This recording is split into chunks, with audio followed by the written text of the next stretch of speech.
എല്ലാ ദീനിനും എന്തുണ്ട്? ഓരോ സ്വഭാവ സവിശേഷതകളുണ്ട്. ഇസ്ലാമിന്റെ ഖുലുഖ് എന്താണെന്നറിയോ? അത് ലജ്ജയാണ് എന്നുള്ളതാണ്. ഇബ്നുൽ ഖയ്യിം റഹ്മത്തുള്ളാഹി അലൈഹി പറയുന്നുണ്ട്, ഇപ്പൊ അൽ ഹയാ എന്നുള്ളത് ലജ്ജയാണ്. ഹയാത്ത് എന്നുള്ളത് നമ്മുടെ ആത്മാവാണ്, നമ്മുടെ ജീവവായുവാണ് അല്ലേ?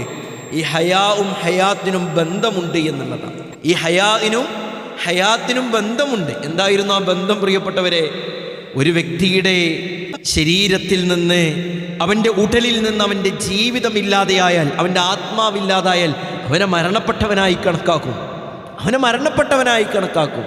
ഒരു വ്യക്തിയുടെ ഹൃദയത്തിൽ നിന്ന് ഹയാ ഇല്ലാതായാൽ അവൻ്റെ ഖൽബ് മരണപ്പെട്ടു, അവൻ്റെ ഹൃദയം മരണപ്പെട്ടു പോയി എന്ന് ഇബ്നുൽ ഖയ്യിം റഹ്മത്തുള്ളാഹി അലൈഹി പഠിപ്പിച്ചു തരികയാണ്.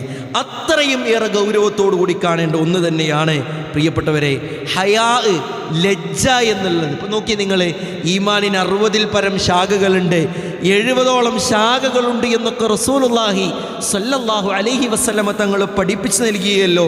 അൽ ഈമാനു ബിദ്ഉം വസിത്തൂന ശുഅബ, 60-ൽ പരം ശാഖകൾ ഈമാനിനുണ്ട്.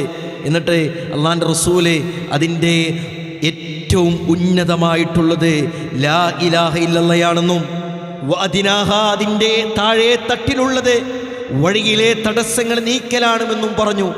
എന്നിട്ട് പ്രവാചകൻ പ്രത്യേകം എടുത്തു പറഞ്ഞ വാചകം എന്താ? വൽ ഹയാഉ ശുഅബത്തും മിനൽ ഈമാൻ.